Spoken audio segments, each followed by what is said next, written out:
At my ex-boyfriend's engagement banquet, I was seated at the family table while former friends mocked me. You were so difficult back then, you should be seen this coming. I forced a smile. He came down with his childhood sweetheart fiancé to toast, looking at me like a stranger. Thank you for coming. We apologize for any shortcomings in our hospitality. He wasn't faking it. After that car accident, his memory retained everyone except me, where there was only blankness. His childhood sweetheart smiled sweetly and raised her glass to me. Thank you for returning such a wonderful Ethan to me.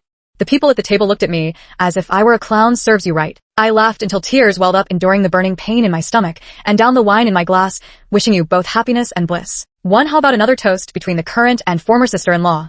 Someone at the table, clearly enjoying the drama, looked at me with mocking eyes. A shot of strong liquor burned down my throat, making my stomach churn violently. I instinctively glanced at Ethan. The scar above his brow bone from the car accident was still visible. He held Sophia in his arms, slightly frowning. Sophia, ISNT in good health, and can't drink. My apologies. The proposer never intended to make things difficult for Sophia in the first place. He turned to me. Then the former sister-in-law will have to drink for the new sister-in-law. As you wish. Ethan didn't even spare a glance as he led Sophia to the next table. Truly, only the laughter of the new love is heard, while the tears of the old go unnoticed. 2 glasses of strong liquor were poured to the brim and pushed toward me. Drink up, ex-sister-in-law. They looked at me as if I were a clown, their mocking laughter laced with the words, serves you right. The intense discomfort in my stomach grew worse. My face turned deathly pale, and cold sweat beaded on my forehead. I didn't drink those 2 glasses. Clutching my stomach, I ran out of the banquet hall. I was vomiting violently in the bathroom until the world seemed to spin, and the discomfort finally eased somewhat. The click of high heels sounded behind me. Regret it now, ex-fiancé. Lily looked down at me from her superior position. I huddled in the corner, clutching my stomach, drenched in cold sweat from the pain. My hair at the temples soaked through, utterly wretched. Lily said, thank you for sending my brother out to buy you burritos on the night he proposed to you. Otherwise, I do really have to call you sister-in-law. The lively sounds from the wedding banquet hall occasionally seeped in, gritting my teeth against the pain. I forced a weak smile. I'm sorry, Lily. Splash. A basin of cold water cascaded over my head. What good is your apology? Can it erase the suffering my brother endured, or bring my grandmother back to life? Clenching her fists, she glared at me with reddened eyes, filled with hatred, her chest heaving violently. You're a jinx. My brother never should have met you. My chest felt like it had been torn open, tears welling at the corners of my eyes. He shouldn't have met me, but he proposed to me. The proposal scene is still vivid in my mind. Ava, Ethan, usually so calm and rational, was trembling slightly as he held the flowers. He lowered his head with an embarrassed laugh, his ears turning red. First time proposing. I'm a bit nervous. Give me a chance to take care of you for the rest of your life, okay? I laughed through tears, called him a fool, and nodded as he slipped the ring onto my finger. He wiped my tears away, saying, why cry now? You'll have plenty to cry about tonight. We were each other's first love together since high school, 8 years of dating, during which he always restrained himself from touching me. So that night, he truly wasn't gentle. I cried until my voice grew hoarse, completely drained of energy. He kissed me tenderly and coaxed, be good, Ava, just bear with it a little longer. It wasn't until dawn that he finally carried me to bathe, when my stomach chose the most inopportune moment to growl. Laughing, he asked, what would you like to eat? I threw a pillow at him in mock anger. A burrito. I don't know where he bought those burritos. I waited for so long, but he never came back. The rain that started when he left never stopped, and then I got Lily's call. Ava, if my brother doesn't make it through this, I'll hate you forever. Ethan was in a car accident on a rainy night. A sanitation worker working late suddenly darted across the road. He swerved to avoid them, and the car skidded. The janitor was unharmed, but his entire car had flipped over and been impaled by the guardrail, which pierced straight through his chest. At the entrance of the emergency room, Lily, her eyes red, tore at my clothes, screaming, give my brother back to me.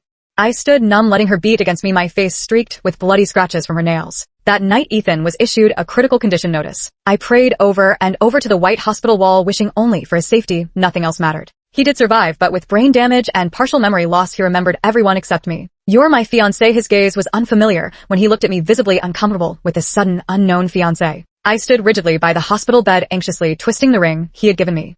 I asked the doctor, and he said to give him some time, he should gradually remember. But I didn't get to wait. Lily believed it was my fault for being too demanding, making Ethan go out for burritos in the early hours which led to his accident. She couldn't wait for me to leave her brother. So during this time, she deliberately had Ethan's childhood sweetheart, Sophia, visit him frequently.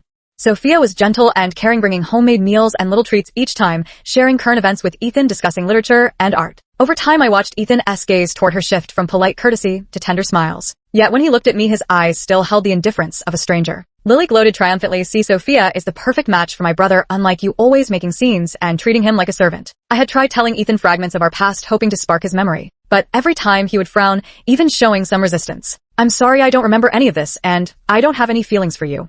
I choked up the pain in my heart, slowly spreading. Lily said, I'm already doing you a favor by not telling him it was you who caused his car accident. Be smart and back off on your own. It's not like my brother could ever like you again, anyway.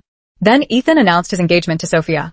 After Lily's embellishments, I became the laughingstock of our social circle. Snapping out of my memories, I realized Lily had already left. The stabbing pain in my stomach had subsided, but my soaked clothes left me shivering under the hotel's frigid air conditioning. I wrapped my disheveled self and stepped out of the restroom only to see Ethan standing in the hallway with Sophia in his arms. "Three, are you okay? I just heard them say you weren't feeling well." Sophia tried to approach me, but Ethan gently held her back. "You're pregnant, don't go near her." He shielded Sophia, looking at me as if I were someone covered in germs. The chill seeped into my bones, leaving me trembling uncontrollably.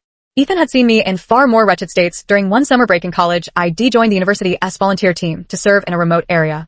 Unfamiliar with the terrain, my feet slipped, and I plunged headfirst into a mud pit. When I clambered out, I was coated head to toe in black sludge, my body faintly reeking of foul odor. Ethan found me and tried to hug me. I blocked him. "Don't come near me, I'm filthy." He reached out and pulled me close, wrapping his arms tightly around me, pressing his face against mine to smear the mud on my cheek, then looked at me with a smile. "Where's the filth? You're not filthy at all now. I'm 100 times cleaner than I was back then, but in his eyes I'm 1,000 times dirtier." Watching Ethan protect Sophia, a sour ache rose in my nose. "I'm not dirty," I said. He frowned, still blocking Sophia, the disgust in his eyes unmistakable. He didn't speak to me, instead comforting Sophia. "Don't worry, I'll have the staff bring her a jacket." "Not necessary." I wiped my tears and turned to leave. But the tears wouldn't stop coming. I swore to myself I'd never eat a burrito again. Never eat this again in your life. Lily lives right across from me. When I went downstairs to take out the trash, I happened to see Ethan bringing Sophia over to visit her. I lowered my gaze. This wasn't the first time I'd run into them to provoke me. Lily often invited Ethan and Sophia over, making sure to create enough commotion each time, so I'd know. She would frequently knock on my door on purpose, bringing things made by Sophia. "This is what Sophia brought for my brother. You should try some too." Lily forcibly dragged me into Ethan and Sophia's romance, making me watch helplessly as he fell for someone else. This time I didn't want to run into them. I avoided them by choosing to take a walk downstairs instead. On the path, an unfamiliar gentleman was walking a pit bull. The dog still retained its wild nature, barking incessantly at passers-by. I quickened my pace to walk past the pit bull, suddenly broke free from its leash, barking and charging at me, knocking me down. But Sophia appeared out of nowhere, picking up a dry branch from the roadside to try and drive the big dog away. The dog wasn't frightened at all. Instead, it lunged at Sophia. She cried out in pain as she was knocked to the ground. Soon blood began to seep from beneath her skirt. The crimson color assaulted my eyes, and I instinctively covered my lower abdomen. The sensation of life draining away suddenly became vividly clear to me in that moment. I crouched down in agony, my mind going completely blank in an instant. Ethan and Lily arrived. The dog ran away. I was shoved aside violently by Ethan. He picked up Sophia and glared coldly at me. "You'd better pray Sophia is all right." My arm, scratched by the dog, was still bleeding and throbbing with pain. Biting back tears, I stubbornly met his gaze. "Ethan, it was an accident." Without a word, Ethan turned and carried Sophia away.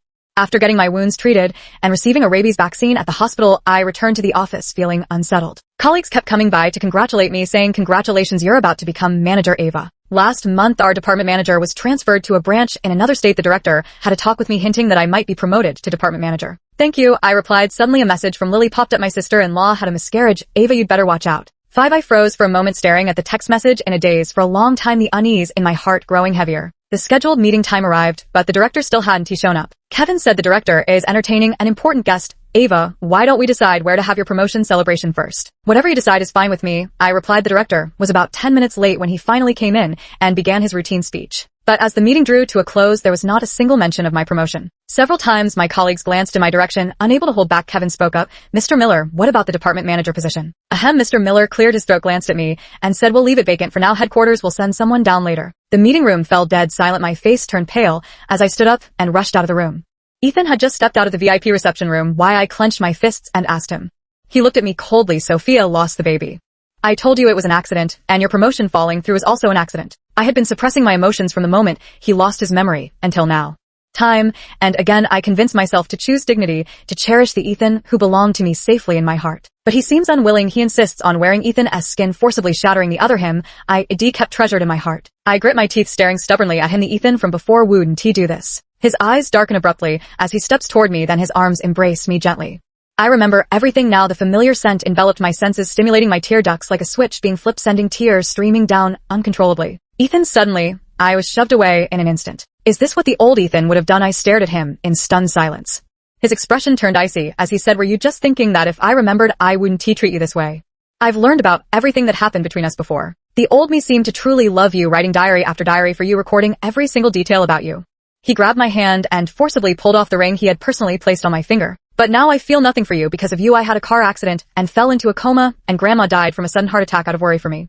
Now Sophia has miscarried because of you again," he said through clenched teeth. "Ava, how could you?" Each word struck me like a blunt instrument. I wanted to speak, but found myself powerless to explain when the words reached my lips. Ethan gave a cold laugh, shoved past me with a shoulder bump, and said, "I'll give you the diary later. I don't need that thing." That evening, Ethan sent someone to deliver a cardboard box to my home. Inside was packed full with diaries. I picked up an open book. March 22nd. We chose rather bad weather for hiking, and Ava got sunburned.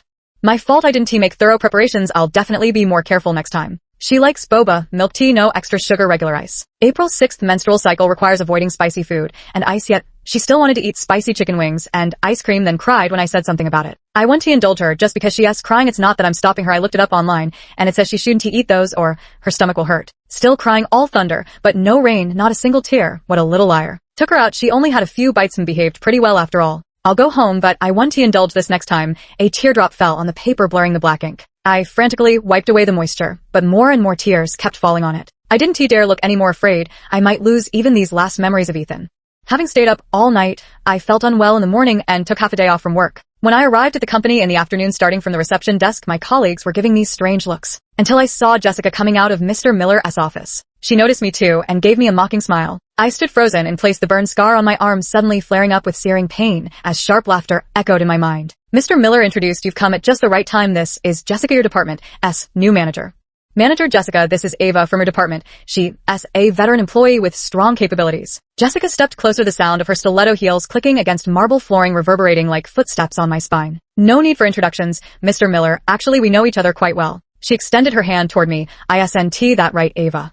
That single hand seemed to instantly drag me back to the girls' restroom at school. We were classmates in high school because one day when I was inspecting cleanliness as a student representative, I truthfully found Jessica smoking in the restroom on the report form. This resulted in Jessica being called in with her parents, forced to write a self-criticism and receiving a disciplinary record. She blamed all these mistakes on me when I stayed after school for cleaning duty. For the second time, Jessica grabbed my hair and dragged me into the girls' restroom. "You think you're good at writing, huh?" She lifted my t-shirt and pressed a lit cigarette hard against my upper arm. The burning pain made me curl up on the floor. I screamed in agony. She stuffed a rag into my mouth. "Didn't I tell you to mind your own business? So what if you're a student representative?"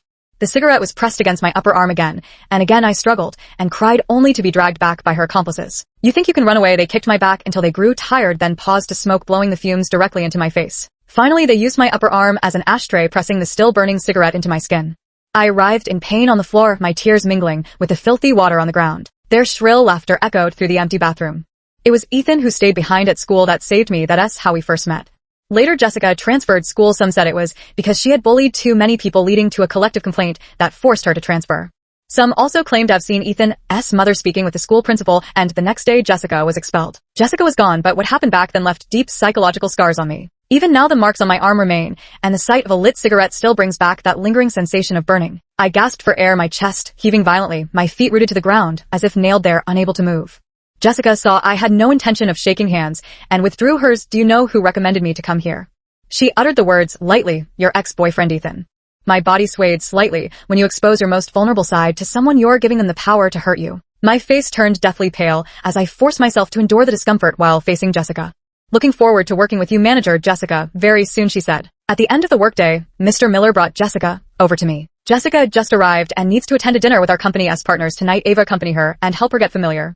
"Of course, and if possible, try to finalize the contract with Mr. Woods while you're at it." The contract was in Jessica's hand, an inscrutable smile playing on her lips. As we were preparing for the dinner gathering, she suddenly said, "You should thank me for suggesting to Mr. Miller that we bring you along. Otherwise, how would you have gotten the chance to see Ethan?" Ethan was also at the dinner. When he saw me, he merely cast a fleeting glance in my direction. I clenched my fists, reminding myself not to care about him. He was just a stranger now. I was deliberately seated next to Mr. Woods by Jessica. He knew I had brought the contract tonight and intentionally made it the focus. "The contract can wait. Let us drink first. I'll definitely sign it when the time is right." He poured another full glass of wine for me. Before this, I had already given him enough face by drinking several glasses of strong liquor. The alcohol was kicking in now, making my temples throb violently. Jessica sat to my right, chain smoking from the moment we sat down. The lingering smoke, the constant flick of her lighter, the never-extinguished ember of her cigarette. All of it assaulted my senses. The scar on my upper arm seemed to burn again, mingling with the dizzying alcohol until every fiber of my being screamed in discomfort. Suddenly a hand began stroking my thigh, then gradually moved upward. Mr. Woods was looking at me with a lecherous and disgusting gaze. I quickly pushed his hand away when Jessica suddenly spoke up beside me. "Mr. Woods, that's a leg you shouldn't be touching." I didn't believe Jessica would kindly help me out of this situation. Sure enough, her next words were, "After all, she is Mr. Ethan's ex-girlfriend, right, Mr. Ethan?" The hand on my leg instantly withdrew. The chatter at the table fell silent as everyone turned their gaze toward Ethan in unison.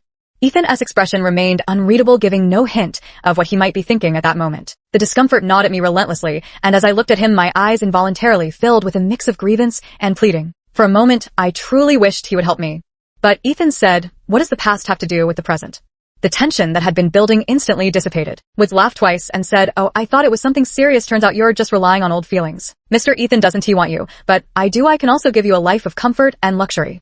The hand that had just withdrawn returned to my thigh, gripping it forcefully as his alcohol-laden lips moved closer. The stench was revolting. My stomach churned violently, fighting dizziness. I grabbed the dish in front of me and smashed it against Wood's head. Get lost. Greasy food slid down his bald scalp as the porcelain plate split his forehead, open blood seeping from the wound. "Fuck you, you ungrateful bitch." Wood swung his arm wide and slapped me across the face. The force of the blow sent me staggering backward several steps. Among the crowd of onlookers, I caught sight of Ethan's gaze. He could have left, but he chose to stay. My humiliation, my suffering, all became a spectacle for his entertainment. My heart was desolate, my face burning with pain. Jessica's shrill laughter left me pale and trembling uncontrollably. Woods was about to hit me when the door suddenly swung open. Sophia stood in the doorway, unaware of who she was. Woods immediately sneered, "Look at her. Her figure puts yours to shame. What right do you have to be proud?" An ashtray struck his head with pinpoint accuracy. The heavy object left a deep gash, blood streaming down his face. He clutched his wound in pain and cursed, "Which bastard hit me?" The rest of his words were forced back down his throat as Ethan stood up holding Sophia's hand. Woods realized he'd messed up and hurried to explain, "Mr. Ethan, I didn't mean to offend her. I just wanted to humiliate that bitch." Ethan said coldly, "All cooperation with your company is cancelled. We will never work together again." With that, he took Sophia's hand and left the private room. As the main characters departed, everyone else gradually filed out of the booth.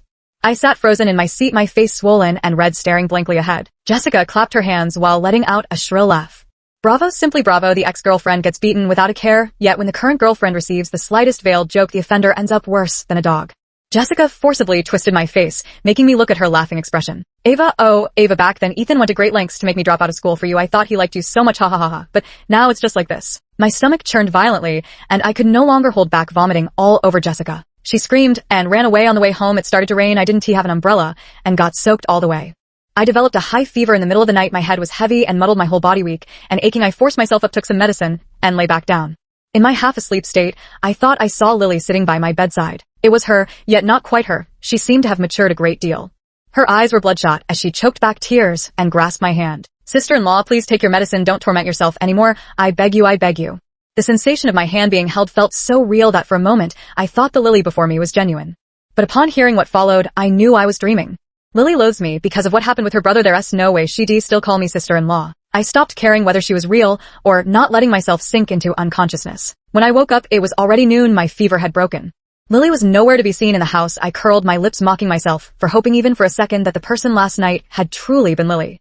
Truth be told, Lily and I actually got along quite well. At first, she even enjoyed spending time with me. The innocent and adorable little girl followed me around all day, calling me sister-in-law sweetly. Our relationship deteriorated only after Ethan's car accident. The first thing I did when returning to work in the afternoon was submitting my resignation letter to Mr. Miller. But later the resignation letter ended up in Jessica's hands. She waved the resignation letter in front of me, pacing back and forth. "You're leaving right after I arrived. Is this how you welcome an old classmate? We finally met again after so long. I can't bear to let you go. I want to approve your resignation. I'd already made up my mind to leave." Submitting the resignation wasn't about seeking her approval. It was just a formality to notify the company. I wasn't just leaving the company. I was leaving this place altogether. My parents passed away when I was very young, and I grew up under my grandmother's care. Grandma died during my high school years. Combined with the bullying I endured, I developed severe depression during that time and repeatedly considered ending it all. It was Ethan who forcibly pulled me out of that sunless abyss. Because of him, I chose to stay here, but now there's nothing left worth staying for. After returning home, I immediately listed my current apartment for rent on Zillow and began planning my move abroad. The apartment quickly attracted inquiries from potential tenants. The person who ended up renting it was very easygoing. They didn't even need to view the place before transferring the payment and signing the contract. I moved back to the old house where I used to live with my grandmother. While packing my final belongings, I realized I'd left Ethan's diary behind. So I contacted the tenant, explaining I needed to retrieve one important item. He agreed. When I opened the door to my apartment, I faintly caught the scent of alcohol lingering in the air. The moment the lights turned on, I saw Ethan sitting on the living room sofa with his head bowed. 11. My heart still tightened uncontrollably. Before this, all the tenants I had interacted with weren't him. I don't know why Ethan showed up here in the end, nor do I want to think about why he rented my apartment. I clenched my fists and pretended nothing was wrong as I walked toward the bedroom. Suddenly, someone grabbed my arm. The next second, Ethan had pinned me down on the sofa. Without warning, kisses, laced with the scent of alcohol, came raining down. I struggled, desperately twisting and fighting. "Let me go. Stop pretending isn't this exactly what you wanted me to do?" Emotions of anger, humiliation, and grievance assaulted my senses as tears fell uncontrollably from my eyes. But Ethan showed no intention of stopping. The door opened again, and Sophia stared at us. Ethan immediately let go of me and stood up to walk to her side.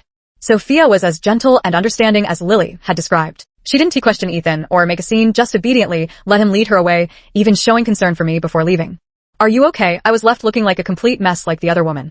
As they stepped out the door, I swallowed my emotions and finally asked, "Have you remembered everything?" Ethan paused mid-step. "What do you think?" In an instant, the carefully constructed world I maintained shattered to pieces. I laughed until tears came. That whole night I searched every corner of the house, but still couldn't find the box containing the diaries. I sat wide awake in the living room until dawn, then drove straight to Ethan's company. While in the company lobby, I thought I caught sight of Lily. Gone was her usual naive and carefree image. She now wore a sharp professional suit, appearing far more mature and composed, just like the version of her I'd seen that night when I was running a fever. I don't know when Lily started working at Ethan's company. In my memory, she should still be a college student. She was accompanied by Ethan's assistant, who addressed her as Miss Lily. Without an appointment, I forced my way upstairs but was stopped by security. Lily shouted behind me, "Don't hurt her," which allowed me to successfully reach Ethan's office. He was discussing important matters with a client. Like a fierce little beast, I grabbed the glass of water from the table and splashed it in his face. "Give me back my diary." Ethan's face was dripping with water, his expression dark as he glared at me. He said, "I took the diary to remind you to forget about me, otherwise Sophia would be upset." I smiled at him, but as I kept smiling, tears uncontrollably soaked my face. "I've long forgotten you, but since you've given me the diary, it's mine now. Please give it back to me." I stood firm against Ethan. Suddenly Lily's voice came from outside the door. "Sister-in-law, hurry inside. Ava's bothering my brother again." I thought, this is the real Lily. The one I saw in the hall earlier must have been a mistake. With those words, Sophia walked in. She still didn't question or make a scene, simply walking to Ethan's side and using a tissue to wipe the water stains from his face. "How much longer do you need to handle this matter? Our scheduled time for the dress fitting is almost here." Every time, her gentle, understanding, and considerate nature made me seem all the more unreasonable and theatrical. "So they all said I deserved it. Ethan told me I can return it to you, but don't forget to attend Sophia's and my wedding." He deliberately made me witness it, determined to shatter the last shred of hope I clung to. I smiled and said, "All right." The wedding was set for a month later. I slept through the entire day, only to be startled awake by thunder. Gazing at the gloomy, rainy scene outside the window, I felt like I'd forgotten something important. It wasn't until I saw the invitation on the nightstand that I remembered today was Ethan's wedding day. I packed my things and headed out, still spotting that black car parked at the entrance. I've seen this car many times before, always appearing here on rainy days. But the person inside never steps out, and I have no idea who's actually sitting in that car. As I walked past the car with my umbrella, the door suddenly swung open. Lily frantically got out of the car, not even bothering to open an umbrella, and grabbed my arm. "Where are you going?" Today she was dressed in a sharp professional suit, again looking much more mature and composed. How strange, she seemed to transform into a different person every so often. I looked at her in confusion. "To attend your brother's wedding." She suddenly burst into tears, grabbing my hand. "Don't go, please don't go." "Okay." I didn't know what she was trying to do. I just wanted my diary back. I shook off her hand and kept walking. Then she suddenly reached out and shoved me hard. I fell to the ground, my umbrella abandoned beside me as heavy raindrops pelted my body. The Lily before me seemed to transform again, taking on the appearance of a college student. She viciously pinned me to the ground, shouting, "How dare you attend my brother's wedding? You ruined him. You don't deserve to be there." I struggled to push her away, but Lily tightened her grip with equal force. We wrestled violently on the floor. Suddenly the Lily before me began shifting back and forth, her mature self choking back tears as she begged me not to go, while her college-aged version snarled insults about my unworthiness. The two Lilies intertwined and shifted their flickering forms, splitting my head with pain. I clutched my head in agony as Lily held me tight. Through her hoarse, tear-choked voice I heard her say, "There will be no wedding, no Sophia. My brother, he has gone. He has been gone for a long time. Sister-in-law, please come out. One to you." 13. I was admitted to the hospital. I was ill, suffering from severe mental disorder. The little nurse who brought me medicine had a cute round face. Every time I dutifully took my medication, she'd be happy for half the day. She'd even reward me with a caramel, saying, "You've been so good today." But actually she was younger than me, a freshly graduated trainee nurse. Suddenly thunder rumbled outside. The little nurse rushed into my ward in a panic. I sat quietly by the window watching the torrential rain pour onto the ground. Asked the nurse, "Could you give me an umbrella?" She looked at me nervously. "Why take an umbrella? Our hospital doesn't have any." I sighed and explained, "Lily must be coming again. I'm going down to meet her." The nurse who said there were no umbrellas returned to the ward, clutching two. "I'll go down with you." As soon as Lily's car stopped, she hurried out and came running toward me through the rain. I quickened my pace and drew her under my umbrella. "You're a company manager. Now act more dignified." She clutched my arm tightly. "Where are you going?" Seeing the faint silver strands appearing in her hair sent waves of heartache through me. She was clearly younger than me, yet after I fell ill it was she who kept pulling me back from the brink with all her strength. I suppressed my emotions and smiled at her. "Not going anywhere, just here to pick you up." She studied me cautiously for a long time, trying to determine whether I was lying to her. because I used to always run out in the rain to attend Ethan's wedding. But Ethan was already dead. He didn't survive that rainy day car accident. The rain outside grew heavier by the minute, occasionally punctuated by rumbles of thunder. I couldn't wait for Ethan to return and began to worry, but his phone kept ringing unanswered. I grabbed an umbrella and went downstairs wanting to search for him, yet had no idea where he might be. All I could do was wait downstairs, waiting until finally a call came from the police. Are you Mr. Ethan's emergency contact? He has been in a serious car accident. At that moment my mind went completely blank. By the time we reached the hospital, Ethan was in the emergency room. Lily came too along with Ethan's parents. Lily immediately came over to comfort me. Don't worry sis, my brother will be fine. Ethan's parents didn't blame me either. Despite their own grief, they still tried to reassure me not to worry.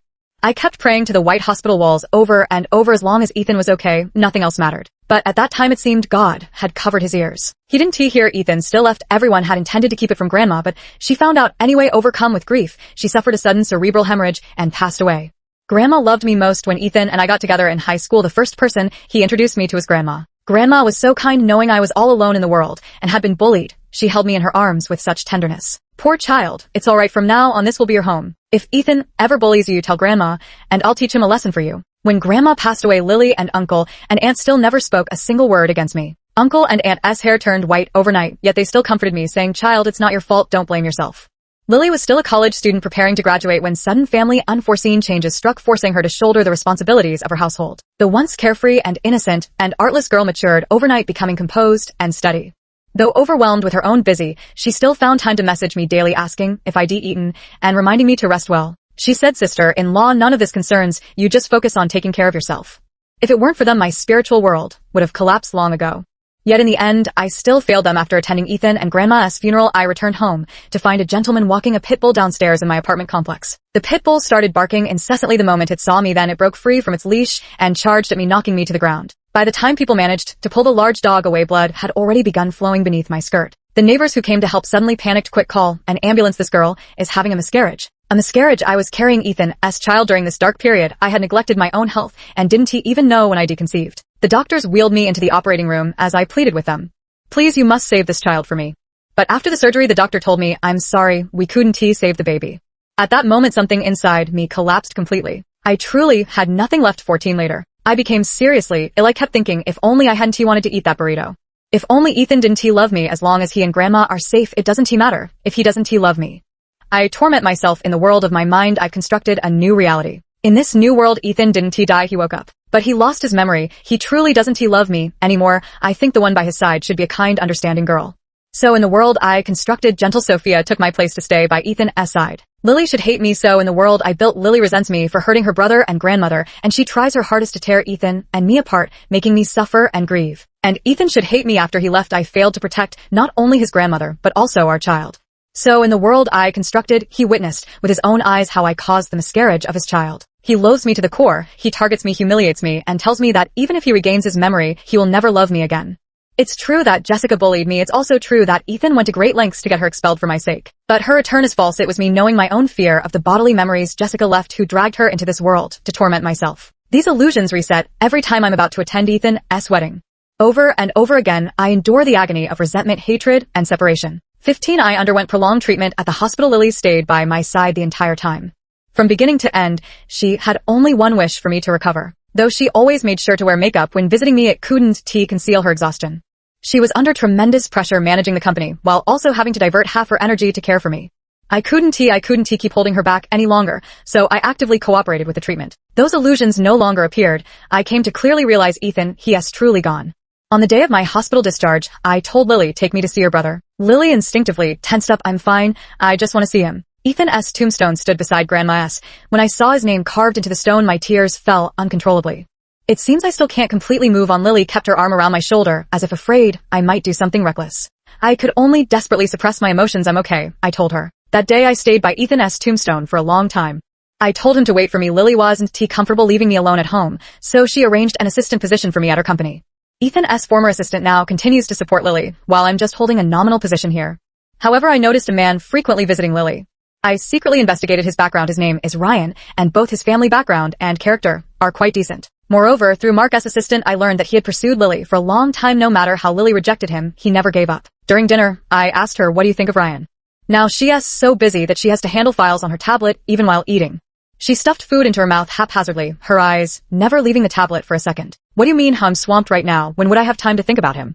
She looked up at me, revealing her adorable canine teeth. Once I finish handing off these last few tasks, I'll take you out. Have you decided where you want to go? Lily said she wanted to take me on a trip to clear my mind, so she's rushing to finish her current workload to free up time for me. I picked up a tissue and wiped the rice grain from the corner of her mouth. Don't worry, I can handle something this simple. When planning the trip, I invited Ryan along. Lily didn't seem opposed to seeing him, though she did grumble about him being a tag-along. During the journey, Ryan kept teasing Lily. Their dynamic was like a classic love-hate relationship. But only in these moments could I catch glimpses of the carefree, vivacious Lily I once knew. Unfortunately, Lily still wouldn't relent between work and you. My life is already full enough. She said, no room left to think about these things. My goal is to earn lots and lots of money to support my parents and you. Yet the only one I truly worry about is her. I hope there'll be someone to take care of her. When I was no longer around, the turning point in Ryan and Lily's relationship came when Lily suddenly developed acute gastroenteritis. Late one night, Ryan rushed her to the hospital and spent the entire night tirelessly caring for her. He saw Lily wince in pain, his own heart aching so much that his eyes reddened. Lily probably sensed Ryan's sincerity as well. So, after they returned, it wasn't long before Lily finally relented and agreed to be with him. Ryan then overcame every obstacle, won the approval of her parents, and successfully proposed to Lily. During this time, the only thing I did was to keep reassuring Lily through my actions that I was fine, so she wouldn't worry. Their wedding was held today. Lily insisted I be her bridesmaid. Sister-in-law, she said to me, holding the bouquet. Later, I'll toss the bouquet directly to you. I hope you'll meet the right person this year. A sharp pain pierced my heart. She didn't know that while she was busy with the wedding preparations, I'd been visiting Ethan more and more frequently. There were many things I never let her discover. Smiling, I went to adjust her wedding dress for her. All right. The moment I truly caught the bouquet, she, who hadn't shed a tear the entire time, broke down into uncontrollable sobs. Hugging me, she said, sister-in-law, forget about my brother, live well from now on. I didn't promise her anything, just carefully wiped away her tears. Take care of yourself from now on, keep moving forward, Lily. This is as far as I can go. 17. Lily suddenly couldn't reach Ava anymore. Her honeymoon trip with Ryan was originally planned for 2 weeks. Now on the 10th day, she was suddenly overwhelmed by a strong sense of unease, because she hadn't heard from Ava for 2 days and her calls went unanswered. After careful consideration, she decided to cut their honeymoon short and return home. Yet even after returning, she still couldn't find Ava. When she asked her parents, they said Ava had visited them 2 days ago and seemed perfectly fine then. Ava had been doing well recently, otherwise she wouldn't have felt comfortable leaving her alone here while she went on honeymoon with Ryan. But now she's beginning to doubt whether what she saw was real. What if Ava's so-called improved condition was all an act? She didn't dare think about it. She went to her brother's tombstone to look, but still saw no sign of Ava. Fresh flowers that hadn't yet withered lay before both her brother's and grandmother's tombstones. It seems Ava must have come these past few days, but where exactly did she go? Just as she was about to leave, the cemetery keeper suddenly called out to Lily, excuse me, are you Miss Lily? This is a letter Miss Ava asked me to deliver to you. To Lily, dear Lily, after much thought I've decided to leave you this letter. Otherwise, with your stubborn nature, you'd never give up until you found me. I bet you bullied Ryan again and cut your honeymoon short to come back. I'm sorry for disrupting your plans. Please apologize to Ryan for me too. I really wanted to hold on a few more days, but I'm just too tired. Don't look for me. I'm going on a trip to a very, very far away place. If possible, please send a postcard from different parts of the world to Uncle and Aunt every month on my behalf. This is the only way I could think of. As for you, remember to eat on time and rest well. Take good care of yourself. With Ryan by your side, don't try to bear everything alone when troubles come. Then forget me. Goodbye, Lily. All right. Sweetie, don't cry. Liar, liar, Ava, you liar. Lily clutched the letter in her hand, crying so hard before Ethan's grave that she could barely breathe. Brother, I'm sorry, so sorry. I still failed to protect sister-in-law. Ryan held her in his arms. Perhaps this is liberation for her. The proposer never intended to make things difficult for Sophia in the first place. He turned to me. Then the former sister-in-law will have to drink for the new sister-in-law. Ethan's parents received postcards from various places every month, all signed Ava. On Mother's birthday during the first year, she asked Lily, isn't Ava coming back this year? Lily's eyes reddened, barely holding back her tears. It was Ryan who spoke up for her. She said it's too far to come back, but she'll send the gift later. Mother didn't say anything the following year on Mother's birthday. She still asked what about Ava. Lily replied, when I called her yesterday, she was still abroad. They're experiencing extreme weather there. All flights are grounded. She can't make it back anytime soon. Mother didn't say anything in the subsequent 2 years. Mother stopped asking why Ava never came. It was only the 3rd year when the mother chose to visit her son on her own birthday. She said to the tombstone, Ethan, tell Ava not to play around too much and come back to see us. We miss her. The end.